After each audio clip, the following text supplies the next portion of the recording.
A middle school graduate with no skills is out of place here. If you understand, then leave immediately. At the new president's inauguration party, Mr. Johnson, the department head, shouted in a voice that echoed through the room. Understood. I'll leave. The moment I said that firmly, a man approached. Why isn't there a seat for the new department head? Who do they think he is? What? At the appearance of the new president, Mr. Johnson let out an absurdly surprised voice. My name is Mike. I turned 41 this year. When I was a child, I lived comfortably with my parents and my brother, who is 10 years younger than me. My father was a workaholic, often staying overnight at his job, but as a child, I found it curious to see him go off to work looking happy. One day, I casually asked my father, "What kind of work do you do, Dad?" "Well, I deliver exciting products to everyone." "Wow, I want to be like you, Dad." I remember having such a conversation with my father when I was young. My father was my idol. I went to school, enjoyed talking with my mom when I returned, and waited for my dad and brother to come home. I thought back then that these ordinary days would continue forever. However, everything changed when I was in 9th grade, as my parents got into a car accident. My mom passed away in the hospital where she was taken. Although my dad survived, he was left with a disability below his chest and had to retire from his job. Consequently, he became wheelchair-bound, and our everyday life became challenging. Naturally, to support my family, I chose to work after middle school instead of continuing my education. Mike, don't you want to continue your studies? You're still a kid. You don't need to worry about money. It's fine. I don't have anything specific I want to do.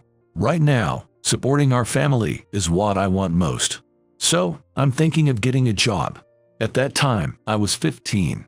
My brother was just 4 years old. I actively took care of my dad and worked hard at my job. But my dad's condition didn't improve and was unresponsive to treatment. I made time to take my brother to visit our dad, but his health kept deteriorating. A year later, my dad passed away. I tried to hold back my tears and patted my brother's head. Seeing my brother crying uncontrollably, I resolved to protect him. We were taken in by our grandparents and started living with them, but I couldn't burden the elderly couple. Having already been doing household chores, I had more life skills compared to other kids my age, so taking care of my brother wasn't too difficult. My parents had left some savings, but as a teenager, I had no idea how much it would cost to raise my young brother. So, I decided to use the inheritance as little as possible and live off the money I earned myself. Even after my dad passed away, I kept working at a factory within commuting distance from home to support my brother, working tirelessly every day. Fortunately, at the company I joined, there were others who only had a middle school education like me, so I never felt inferior because of my educational background. My seniors, who were clueless like me, patiently taught me the work, and everyone adored us, being orphans. Gradually, I became capable of handling the work by myself. As I was involved in manufacturing various products, ideas like it would be great if such a product existed, or changing the shape here might make it more user-friendly, started coming to my mind. I noted down these ideas, imagining how I would feel if they turned into actual products. The thought of my products reaching someone's hands excited me. Only after being in a manufacturing role did I truly understand how my father felt. Eventually, I was able to send my brother to college. I, too, settled into my job and was living a carefree life on my own. Since joining the company, I've been feeling fulfilled without any particular dissatisfaction. Last year, my hard work in the factory was recognized, and I was assigned to work at the headquarters this year. However, at the headquarters, I'm facing my first real challenge in this company. Hey, is it true you only finished middle school? Yes, that's right. I was assigned to the product planning department at the headquarters. On my first day, the man in front of me sighed exaggeratedly. Seriously, a middle school graduate is just dead weight. What was upper management even thinking? Well, I'll work hard. It's fine. Just don't get in our way, okay? I felt uneasy with Mr. Johnson's dismissive attitude when I arrived at the headquarters. One afternoon, when I had become quite accustomed to the job. Hey, Chris, haven't you finished the task I asked for yet? Hurry up and get it done. As usual, I was facing my computer when I heard this annoying voice, and I looked up startled. There was Mr. Johnson, peering over at Chris's desk and sighing heavily. Chris is 10 years younger than me, but here, he's my senior. He was also the one assigned to train me. Despite the awkwardness of being an older junior, Chris always talked to me friendly. Thanks to him, I was able to fit into the department. And since he's the same age as my brother, I also looked out for him. It's not done yet. But this task was suddenly dumped on me by you, Mr. Johnson. Besides, this isn't even my responsibility. Chris sounded annoyed, and Mr. Johnson snorted at him disdainfully. Other employees looked at Chris with sympathetic eyes. I too turned my attention to them, and Mr. Johnson, displeased with Chris's response, frowned and slammed his desk. What? You can't even do this simple task. Typical high school graduates, you amount to nothing. Maybe it was a mistake to ask someone incompetent like you. At Mr. Johnson's mocking tone, Chris looked puzzled. Others around were glancing over, and I was nervous about the tense atmosphere. Chris did indeed graduate from high school before joining this company, but from my perspective, graduating from high school is already an accomplishment. However, to Mr. Johnson, who values academic achievement, it seems to be just an excuse for sarcasm. The tense mood between the two was getting worse. The other employees seemed worried, but no one spoke up. They knew that speaking out would draw Mr. Johnson's attention, and I, too, was one of those people, unsure of what to do. Yes, the very thing that has been troubling me lately is none other than Mr. Johnson. Mr. Johnson graduated from a prestigious state university and seems proud of his academic achievements. Furthermore, it appears he's the son of a company executive, which contributed to his rapid career advancement. But he seems to be convinced of his own talent, looking down on others. He noticeably flatters those with the same or higher educational background, while he's arrogant towards those like us with lower education. I haven't heard good things about him even when I was working in the factory, but dealing with Mr. Johnson directly was worse than I imagined. Mr. Johnson, my hands are free now, so I'll help Chris with his task. Unable to bear the tense atmosphere in the department, I intentionally stepped in between Mr. Johnson and Chris to change the mood. But Mr. Johnson, annoyed at being interrupted by me, furrowed his brow and looked at me. From a high school graduate to a middle school graduate. Isn't that even worse? Isn't there anyone more capable? Am I insufficient? What can you, a middle school graduate, possibly do? When low-educated people gather, there's a limit to what they can achieve. I tried to keep things as calm as possible, but it seems Mr. Johnson was particularly displeased by my interruption.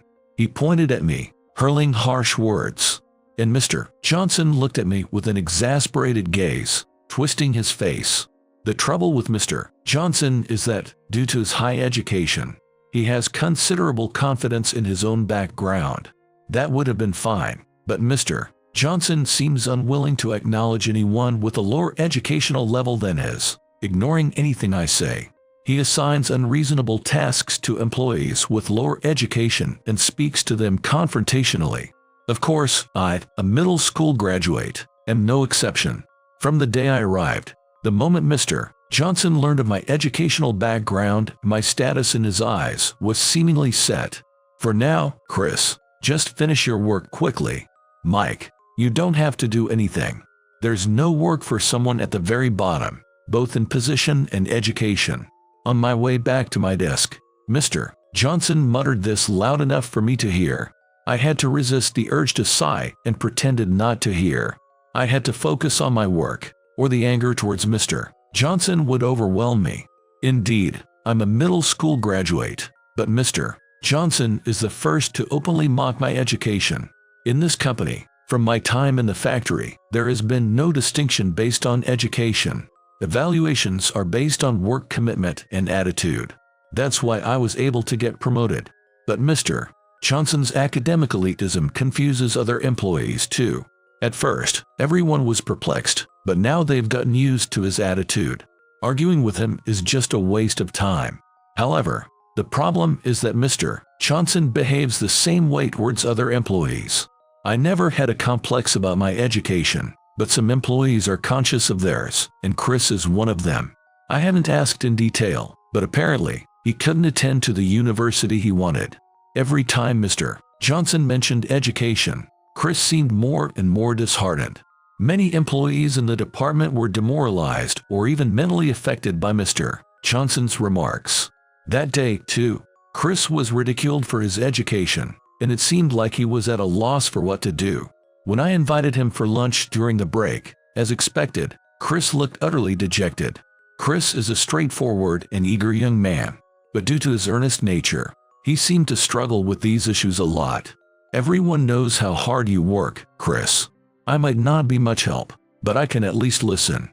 If you're okay with me, you can rely on me anytime. Mike, just hearing you say that is a huge support. Thank you. Although Chris thanked me with a bright voice, my heart ached seeing him so downcast. Chris is always hard-working and caring, a genuinely good person by any standard. It's such a waste to see someone like him get ruined by Mr. Johnson. I don't mind Mr. Johnson being confident in his education. He must have put in efforts that I can't even imagine, both in university exams and elsewhere. However, I wish he wouldn't dampen the spirits of other employees. I might understand if he mocked someone like me, who doesn't care much about academic qualifications, but I couldn't accept him using education to belittle the efforts of someone like Chris, who has worked so hard. I clenched my teeth, thinking something must be done about Mr. Johnson. Then, one day, it was announced that the current president was retiring and his son would take over as the new president. To commemorate the inauguration, a new product would be created and announced at the new president's inauguration party. It was the second time a president changed in the company, turning the event into a significant affair, with the entire company somewhat abuzz. The former president, now chairman, would also attend a party, and the atmosphere among the higher-ups was different, filled with energy. And then, we were told at the morning assembly that we could submit ideas for this new product. This selection process involves presenting the concept in front of the executives. The idea that receives the highest evaluation will be chosen for commercialization, and the employee responsible will be personally awarded by the new president. If realized, my brainchild products will actually be on store shelves, something I never even dreamed of when working in the factory. This was a step closer to that dream. Being chosen for this event could propel my career forward. Excited by this generous opportunity, I felt my heart swell with anticipation. While I was mulling over various ideas in my head, Chris from the next desk spoke to me. Mike, are you going to apply for that new product selection announced in the morning assembly? I'm not sure. A newcomer like me applying would probably just be laughed at. With other employees around, I spoke vaguely, somewhat downplaying my words. Honestly, I really wanted to participate, but I wasn't confident in the product ideas I had. Could someone like me participate in such a big event for the company? Negative thoughts dominated my mind. Then Chris leaned forward excitedly after hearing my response. Mike, you absolutely should apply. Chris spoke passionately, trying to convince me. Apparently, he joined the company because he loved our products and desperately wanted to be involved in product development. He's a man with exceptional passion for the company, and the reason Chris was encouraging me to apply was probably because I had once shown him my idea notebook. Indeed, this event was a big opportunity. I was already grateful just for being able to work at the headquarters, and now, to receive such a chance. My desire to take up the challenge mixed with hesitation. Sensing my inner conflict, Chris took my hand and encouraged me. You should definitely try. If you decide to apply, please let me help. Chris, nobody else can come up with a product filled with dreams like you, Mike. Have more confidence. Let's create a product that excites everyone together. His words made me realize something. That's right, I remembered my father's words. For years, thinking only of my family and my brother, I had just worked tirelessly. I didn't regret it, nor did I dislike it. But in the process, my desire to create products that excite people like my father had been buried deep inside me. Surprised by Chris's passionate feelings, my eyes widened. Thanks, Chris. I'll apply. And that's when I decided to apply for the event. Please, let me help too. Considering the nature of the event, many were applying with hopes of promotion. Amidst this, I really appreciated Chris's genuine desire to contribute to the company. His straightforward support for me was clearly heartfelt. Really? How about we propose it together, then? I'm fine with it. Please let me help you, Mike. I'll support you with all I've got. Chris shook his head to my suggestion. I was the one who would be applying for the event. Chris didn't offer his help to take credit. He sincerely wanted to support me. His passion deeply moved me, and I felt even more motivated. Thanks. I'll give it a try. Chris's eyes sparkled as he extended his hand to me. Yes, Mike. Let's do our best together. And so, Chris and I decided to apply for the event. The selection meeting was a month away. The chosen employees would be honored at the new president's inauguration party the following week. We juggled our regular duties while brainstorming for the presentation and preparing materials for the new product, keeping us incredibly busy. Despite working late due to the increased workload, I found it enjoyable. We exchanged ideas, discussing back and forth. There were times when I worried about my physical stamina, but I'd remember my father's image and push myself forward. Above all, Chris was always there, working hard alongside me. I couldn't let myself give up. Whenever I felt negative, wondering am I good enough, Chris would be there to encourage me. Seeing Chris, rubbing his sleepy eyes and diligently working on the materials, my desire to see our product on store shelves grew stronger. Our colleagues in the department were all supportive of our efforts. Some even brought us snacks during overtime, and seniors offered advice, making us feel the warmth of those around us. However, naturally, not everyone was supportive. Some even envied us. Despite being proven useless, you're now wasting time on unnecessary tasks. Can't you do something more beneficial for the company instead of this futile effort? Mr. Johnson clearly disliked that Chris and I were participating in the event. He would sarcastically criticize us every chance he got.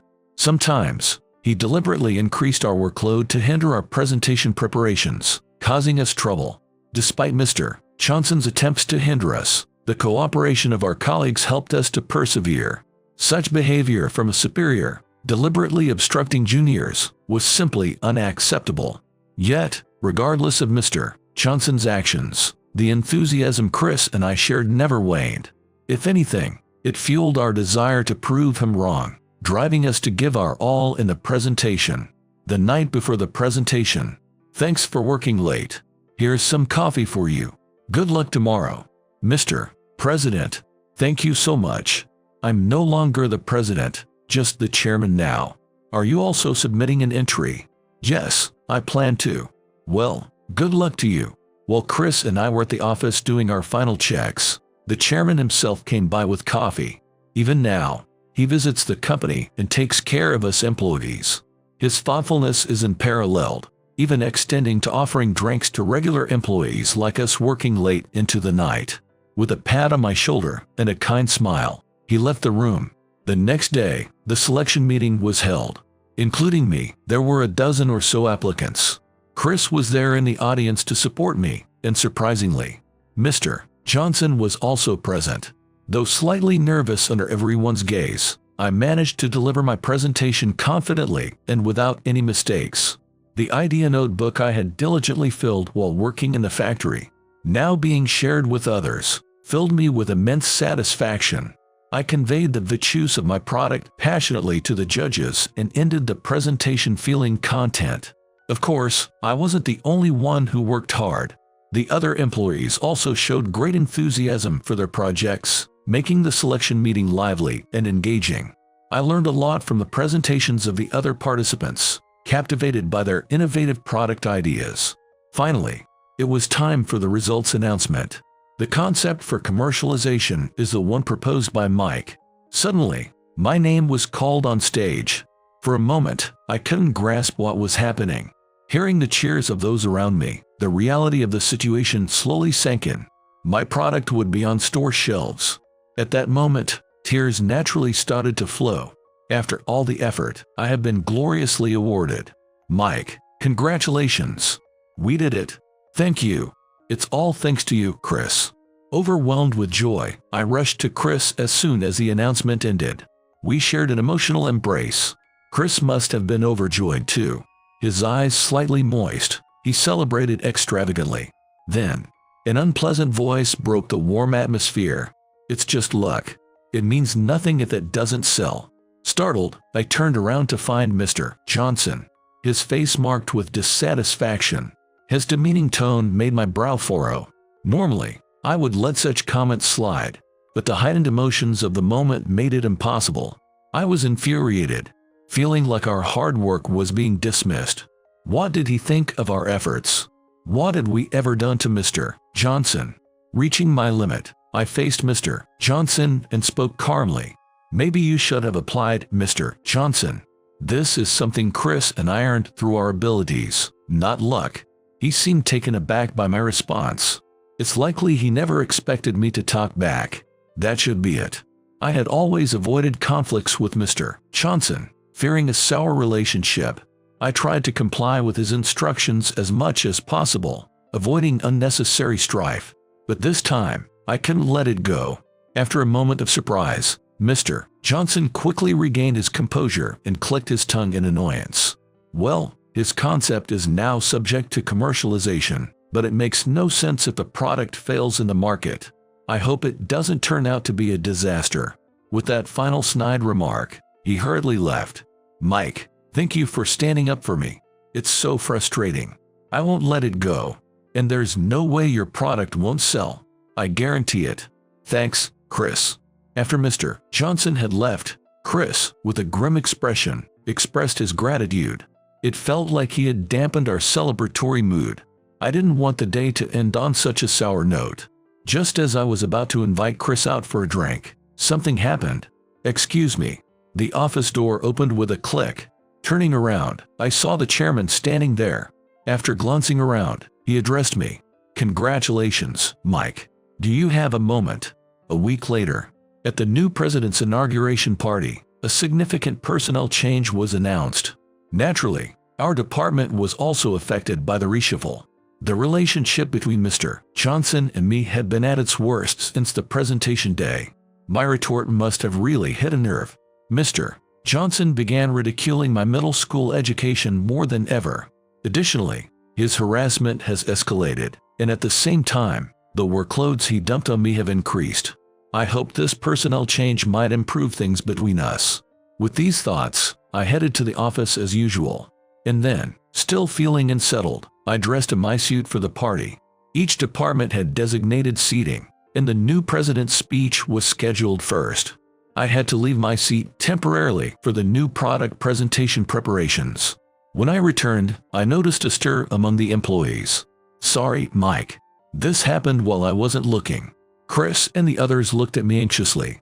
I followed their gazes and realized that there was no food at my seat. As I stood there confused, Mr. Johnson returned, smirking unpleasantly, and holding an empty plate that presumably had my meal on it. "Excuse me, Mr. Johnson. What are you doing?" I quickly approached Mr. Johnson, calling out to him sharply, but he brushed off my hand and looked down at me with his usual smug expression. "A middle school graduate with no skills is out of place here. If you understand, then leave immediately." Mr. Johnson's voice echoed loudly around us. Chris, standing beside me, widened his eyes in shock at this outburst. Encouraged by Chris's reaction, Mr. Johnson became even more triumphant, pointing his finger at me. "There's no place for a middle school graduate like you here. Being around you might make us all stupid. You're fired, fired." Mr. Johnson's face was flushed, clearly intoxicated. His words left me agape, not because I believed them, but because of my astonishment. I don't think Mr. Johnson had the authority to terminate anyone. Most likely, he had just blurted out the dismissal in a fit of emotion. Moreover, Mr. Johnson had made a significant misunderstanding. "Understood. I'll leave." As I firmly stated this, a man approached. "Why isn't there a seat for the new department head? Who do they think he is?" "What?" It seemed the commotion had drawn attention. The new president, with steady footsteps, was approaching the scene. Then the new president calmly surveyed the room, spotted Mr. Johnson, and finally fixed his gaze on me. "It's been a while, hasn't it, Mike? The department head. I was surprised to hear you were being awarded." "Yeah. Thanks to Chris." Seeing Chris and me chatting amicably, Mr. Johnson seemed flustered. Mr. President, Mike, the department head, but he's just a bottom-rung employee. What are you saying? This man is the son of the company's founder and the first president. The new president's words prompted surprised exclamations from the surrounding employees. Mr. Johnson's eyes widened in disbelief. Well, the remarkable one is my father, really. I'm just another employee. But he's a middle school graduate. Mike is the first president's son. I wasn't informed of this. Of course, it was a fact known only to a few people in upper management. In this project, Mike won it with his own ability and with Chris's support. The new president slowly revealed the truth to the astonished Mr. Johnson. In fact, the founder of this company was my late father. After his passing, the company was taken over by my uncle, the current chairman. The man now taking the role of the new president was his son, my cousin. When I decided to work, despite being a middle school graduate, I begged my father to let me work at his company. Understood. We have employees to be proud of. They will surely accept you. In exchange for allowing me to join, my father and I made a promise. Remember, you must never reveal that you are my son. Strive on your own strength. Back then, I didn't fully grasp the meaning of my father's words, but now I understand. When one is granted position and power without deserving them, there's a risk of becoming arrogant and forgetting the value of hard work. My father didn't want me to become such a person. Thanks to him, I was able to climb up on my own merits. And now, achieving success at the company my father worked for feels incredibly rewarding. The chairman had often suggested that I work at the headquarters, but I had declined. I wanted to achieve results based on my own abilities, not my father's or uncle's influence. And now, with Chris's help, I had managed to win an award within the company on my own merits. What? How is it that someone with less education than me holds a higher position? It's absolutely outrageous. Mr. Johnson was clearly unable to believe that he was now in a position subordinate to mine. Shaking and trembling, he was visibly upset. Chris, however, responded with a frown. It's not about being higher or lower. It's about the heart, which you seem to lack, sir. The new president then added, Mike has dedicated himself to this company and has the trust of his subordinates. Therefore, in this personnel change, he will be appointed as the head of the product planning department. Are you defending this man, President? He's just a useless middle school graduate. And I am the head of the product planning department. You will be transferred to the inspection department. Mr. Johnson, unable to accept this personnel decision, lashed out at the president. He couldn't bear the thought of someone he considered inferior taking over his position.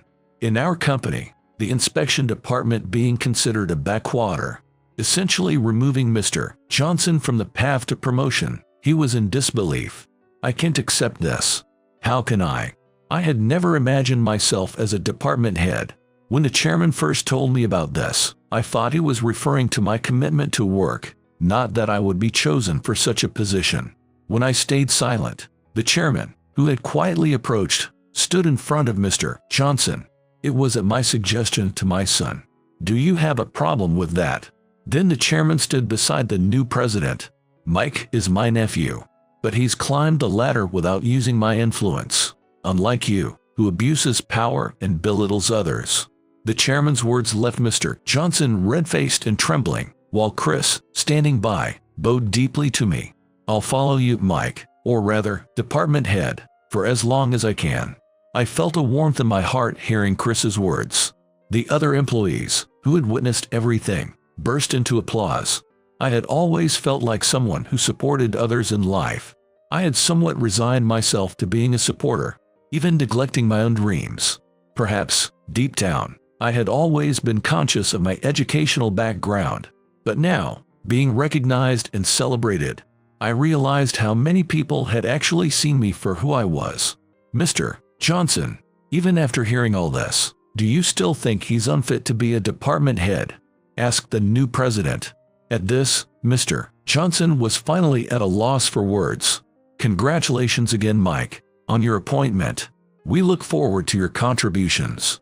The chairman's words were followed by another round of applause.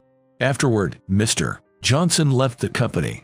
not because he was ordered to, but it seemed his motivation disappeared once he realized that the middle school graduate whom he looked down upon had become a department head. If he had stayed, he would have faced a difficult time in the company, given the way he was now seen by others. His job hunt was challenging, as his history of demeaning others based on education hindered his relationships in other workplaces. He ended up supported by his parents, withdrawn at home.